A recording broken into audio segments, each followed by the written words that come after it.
Superfast 200 की बाकी खबरें आपको नहीं दिखा पाएंगे क्योंकि इस वक्त की एक बड़ी खबर आपको बताने जा रहे हैं। आज देश और इसरो यानी इंडियन स्पेस रिसर्च ऑर्गेनाइजेशन के लिए एक बड़ा खास दिन है। आज जीएसएलवी मार्क 3 की लॉन्चिंग होनी है। जीएसएलवी मार्क 3 की लॉन्चिंग के साथ ही भारत दुनिया के उन देशों की फहरिस्त में शामिल हो जाएगा जिनके पास हैवी वेट सैटेलाइट्स को लॉन्च करने की क्षमता है। इतना ही नहीं, जीएसएलवी मार्क 3 की सफल लॉन्चिंग कम्युनिकेशन के क्षेत्र में भारत को नई ऊंचाइयां, नई बुलंदियों पर ले जाएगा। जीएसएलवी मार्क 3 अपने साथ GSAT-19 सैटेलाइट लेकर जाएगा जिसे उसकी तय कक्षा में स्थापित किया जाएगा। GSAT-19 सैटेलाइट के जरिए भारत संचार क्रांति के बिल्कुल नए दौर में कदम रखेगा। जीएसएलवी मार्क 3 के प्रोजेक्ट पर इसरो पिछले 15 सालों से काम कर रहा था।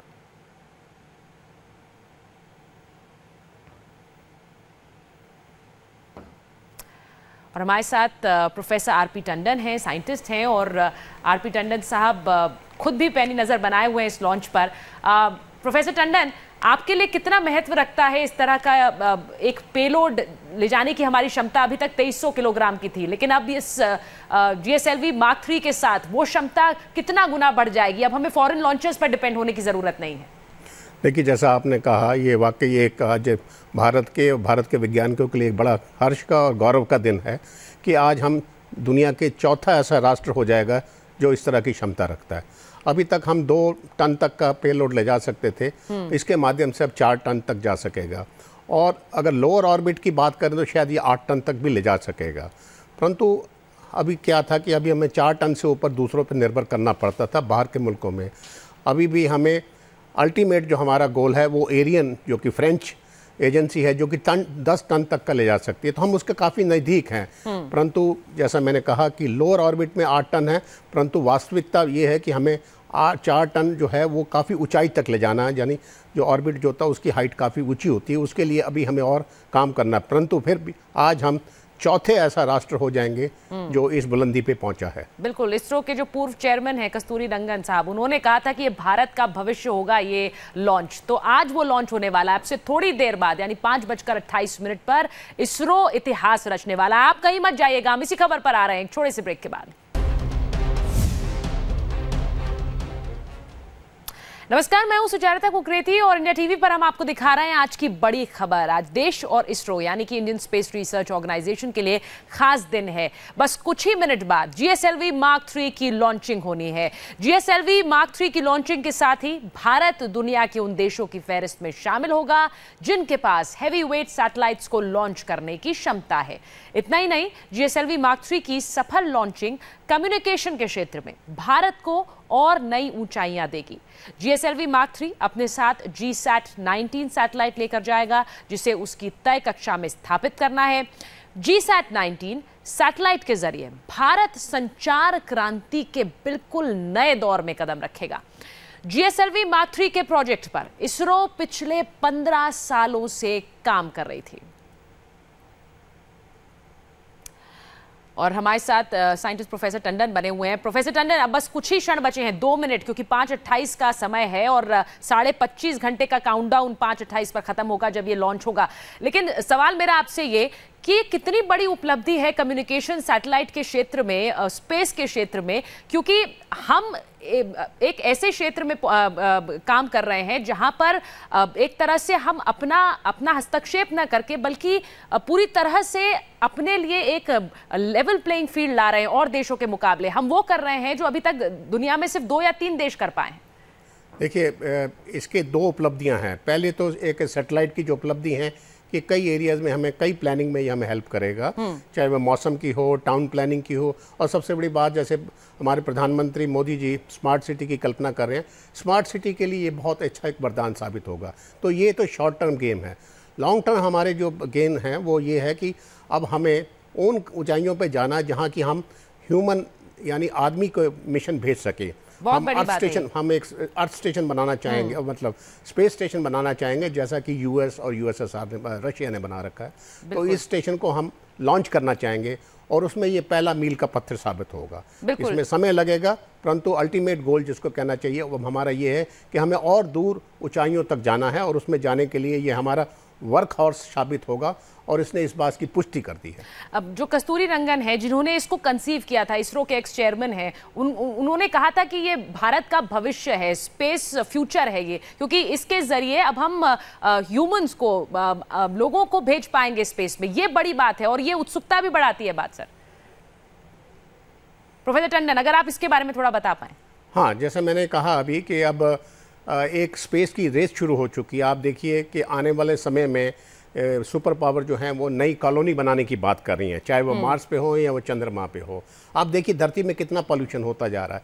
इस स्टेज पे एक ऐसा समय आएगा शायद एक नई सिविलाइजेशन भी शुरू, तो हमें पीछे नहीं रहना। हम अब चौथी कंट्री बन गई हैं, चाइना, उसके USA, रशिया और चाइना के बाद हम चौथे ऐसे बन रहे हैं जो कि अब आदमी को स्पेस में भेजेंगे और वहाँ स्टेशन की स्थापना करेंगे और उसके बाद बहुत दूर तक की हमें ऊंचाइयों को कवर करना। तो जैसा मैंने कहा ये एक मील का पत्थर है। ये तस्वीरें थोड़ा देख लेते हैं। GSLV Mark 3 D1 सुनिश्चित समय पर 5:28 पर लॉन्च किया गया है। बहुत बढ़िया।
GSLV Mark 3 D1 का ये लॉन्चिंग, ये प्रक्षेपण, और 630 मीट्रिक टन इसका वजन है। सोचिए 200 बड़े हाथियों के वजन के बराबर है इस GSLV Mark 3 का वजन, और इसका प्रक्षेपण अभी किया गया। इसरो ने पिछले 15 सालों से इस GSLV Mark 3 D1 पर काम किया है। सोचिए कितनी दिलों की धड़कनें बढ़ी होंगी उन साइंटिस्ट की जो इसके काउंटडाउन में लगे हुए, जो अभी इस वक्त इस लॉन्च को देख रहे हैं। रॉकेट जो जमीन पर इग्नाइट हो गया था, GSAT-19 सैटेलाइट अपनी ऑर्बिट में ये स्थापित करेगा और अब तक का सबसे बड़ा लॉन्च व्हीकल है, सबसे वजनी व्हीकल है। अभी तक हम जब भारी पेलोड सैटेलाइट्स ले जाते थे, लॉन्च करते थे, तो उसके लिए हमें फॉरेन लॉन्च व्हीकल्स की जरूरत पड़ती थी। GSLV Mark 3 D1 के बाद हम अपने भारी सैटेलाइट्स को अपने इंडिजिनियस मेड, यानी भारत में बने हुए पेलोड से, भारत में बने हुए लॉन्च व्हीकल से लॉन्च कर सकते हैं। टंडन साहब, ये तस्वीरें उन सब के लिए कितनी महत्वपूर्ण जो सालों इस मिशन में लगे रहे? जैसे आपने बताया 15 साल लगे हैं और ये सफल परीक्षण है। ये 4 स्टेज में होगा और मेरा ख्याल पहली स्टेज आने वाली है। पहली स्टेज स्ट्रैप-ऑन मोटर की है, दूसरी फिर उसकी पेलोड की होगी, तीसरी उसके बाद कोर स्टेज की, और चौथे में सैटेलाइट लॉन्च होगा। तो ये सारा काम 16 मिनट में हो जाएगा। 16 मिनट लगेंगे इन 4 स्टेजेस को पूरा होने में, और उन 16 मिनट तक टंडन साहब हम समझ सकते हैं कितनी दिल की धड़कनें तेज होंगी उन सब साइंटिस्ट की जो इस वक्त इसको मॉनिटर कर रहे हैं। ठीक कह रहे हैं, सालों लगे रहते हैं वो, सालों लगे रहते हैं इन पे, और मुझे पूरी उम्मीद है कि ये सफल होगा और ये सबके लिए एक हर्ष का विषय, गौरव का विषय होगा। हर्ष का विषय, गौरव का विषय है। सोचिए भारत ने GSLV Mark 3 D1 पर काम शुरू किया पिछले 15 सालों से। 15 सालों की कड़ी मेहनत इस लॉन्च में लगी रही है, और आज वो सब इसरो के साइंटिस्ट जो वहां पर इस प्रक्षेपण को मॉनिटर कर रहे हैं, जैसा प्रोफेसर टंडन ने बताया 4 स्टेजेस में ये लॉन्च पूरा होगा और तकरीबन 16 मिनट का वो समय है, जिसके बाद इसके लॉन्च को लेकर इसरो कोई बयान दे पाएगा। और ये 16 मिनट कितने महत्वपूर्ण होंगे इसरो के लिए, हमारे देश के लिए, क्योंकि इंडिजिनियस क्रायोजेनिक इसका इंजन है, यानी कि पूरी तरह से भारत में बना हुआ ये इंजन है, और ये लॉन्च व्हीकल अपने आप में एक बड़ा कीर्तिमान है भारत के लिए। 2300 किलोग्राम से ज्यादा वजनी सैटेलाइट्स अभी तक अगर हम अंतरिक्ष में लॉन्च करते थे तो हमें उसके लिए फॉरेन लॉन्च व्हीकल्स की जरूरत पड़ती थी, और आज इस प्रक्षेपण के बाद हम भारत में बनी हुई GSLV Mark 3 का इस्तेमाल कर पाएंगे। प्रोफेसर टंडन, ये अपने आप में कितनी बड़ी उपलब्धि है? भारी वजनी GSLV जिसको बनाने में, जिसके रिसर्च में इतना समय लगा, जब ये पूरी तरह से पूर्ण रूप से सफल रूप से प्रक्षेपित हो जाएगी तो ये अपने आप में भारत की निर्भरता दूसरे देशों पर कितना कम करेगी? देखिए, पहले तो दो बात आप समझ लीजिए इसमें। एक तो यह है कि इस रॉकेट ने PSLV और GSLV टेक्नोलॉजी हमने पूरी तरह स्थापित कर दी है। हाँ। नंबर दो, इस लेवल का पे लोड भी अब हम बड़ी रिलायबली ले जा सकते हैं। हमारी डिपेंडेंस फॉरेन लॉन्चर्स पे बहुत कम हो जाएगी। और चौथा, जैसे मैंने बार बार कहा है, इतने हैवी वेट और इससे भी हैवी वेट हमें इसलिए ले जाने पड़ेंगे, अल्टीमेटली हमने स्पेस स्टेशन बनाने हैं। तो भारत की, जैसे आपने कहा, निर्भरता दूसरे देशों पे अब ना के बराबर हो जाएगी। बहुत बड़ी बात है ये, दूसरे देशों पर वो खुशी देखिए इसरो के साइंटिस्ट के चेहरों पर, जो इसे पल पल मॉनिटर कर रहे होंगे। न सिर्फ उस समय पे जब इसे कंसीव किया गया, जब इसको बनाने में जो समय लगा, लेकिन जब से काउंटडाउन शुरू हुआ है, 25.5 घंटे का ये काउंटडाउन था, और तब से किस तरह से धड़कनें बढ़ी रही होंगी इन साइंटिस्ट की, क्योंकि एक सालों से चल रहे काम को आज अंजाम पर पहुंचाया जा रहा है। आज प्रोफेसर टंडन, अगर आप उन चारों स्टेजेस के बारे में थोड़ा हमारे दर्शकों को समझाते जाएं। पहली स्टेज एक स्ट्रैप ऑन मोटर्स होती हैं जो इसको डायरेक्शन देती हैं। दूसरी होती है जिसमें कि पे लोड का होता है। तीसरी होती है कोर स्टेज, और चौथा होता है लॉन्च, जिसमें एक्चुअली सैटेलाइट लॉन्च होगा। मैं आपको एक बात और कहना भूल गया। एक समय ऐसा था जब को क्रायो इंजन जो है, क्रायोजेनिक इंजन, वो हमें बाहर से मंगाने पड़ते थे, बिल्कुल रशिया से मंगाने पड़ते थे। तो एक वक्त हमारा स्पेस प्रोग्राम एक थोड़ा सा रुकावट में आ गया था, परंतु हमारे वैज्ञानिकों ने इसको बहुत बड़ा चैलेंज लिया है, और आज बड़े गर्व की बात है कि इतनी एडवांस टेक्नोलॉजी क्रायोजेनिक इंजन हम खुद बना रहे हैं। तो इसलिए हमारी डिपेंडेंस ऑलमोस्ट ना के बराबर है। फर्स्ट स्टेज क्रायोजेनिक इंजन जो इंडिजिनियस मेड है, अच्छा, ऐसा ना, इसमें भारत खुद उसे बना रहा है। पहले हम और देशों से इन लॉन्च व्हीकल्स के इंजन्स बनवाते थे और फिर उन्हें लॉन्च में इस्तेमाल करते थे। एक वक्त ऐसा आ गया था कि शायद रशिया से हम लोग इंपोर्ट किया करते थे, और ये टेक्नोलॉजी डिनाई हो गई थी उस वक्त। तो उस समय एक ऐसा समय रहा होगा जब जो स्पेस का हमारा काम है वो एक तरह से खतरे में आया, क्राइसिस की सिचुएशन आ गई थी, पर हमारे वैज्ञानिकों ने इसको एज ए चैलेंज के तौर पे लिया, और बड़ी खुशी की बात है कि हम उस चैलेंज को पूरा कर पाए। तकरीबन आपने कहा प्रोफेसर टंडन 16 मिनट हैं ये 4 स्टेजेस को पार करने में। जी, लास्ट स्टेज जो है उसमें सैटेलाइट एक्चुअली लॉन्च होगी।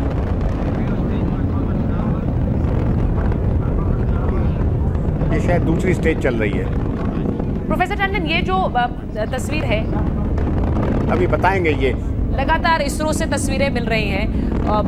ये उनका कंट्रोल रूम है उनका, बिल्कुल, और वहां पर किस तरह से जो साइंटिस्ट और जब ये फाइनल हो जाएगा तो ये लोग किस खुशी से झूमेंगे आप देखिएगा। अभी 5 उन तस्वीरों का तो हमें इंतजार है, क्योंकि हम भी खुशी से झूमना चाहते हैं। हमारे लिए ये बहुत बड़ी उपलब्धि है, देश के लिए बड़ी उपलब्धि है।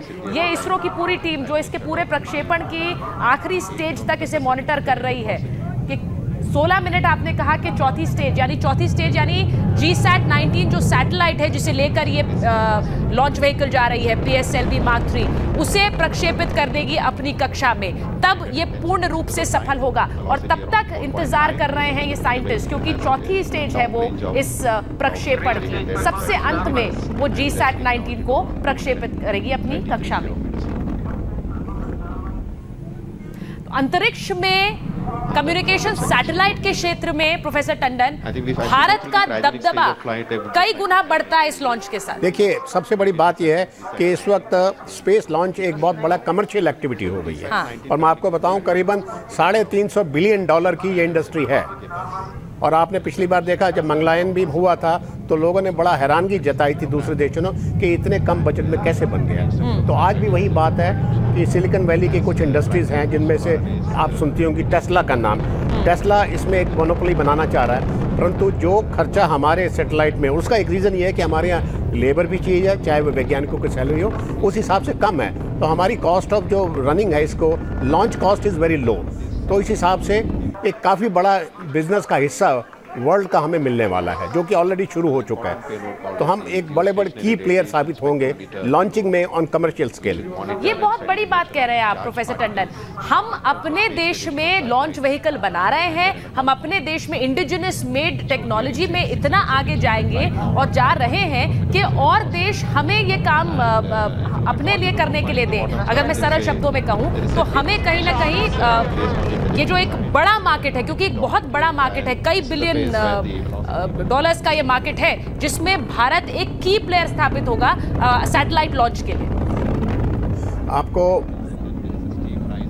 आपको याद होगा कि अभी फरवरी में ही हम लोगों ने एक नया इतिहास रचा कि 114 सैटेलाइट हम लोगों ने लॉन्च किए इन सिंगल गोल, और पिछला रिकॉर्ड रशिया का था जिन्होंने 32 या 34 सैटेलाइट। तो हमारा तो ऑलरेडी एक रिकॉर्ड बन चुका है। और वो जो 114 या 15 सैटेलाइट थे उसमें अमेरिका के सैटेलाइट भी बहुत थे, दूसरी कंट्रीज के भी सैटेलाइट बहुत थे।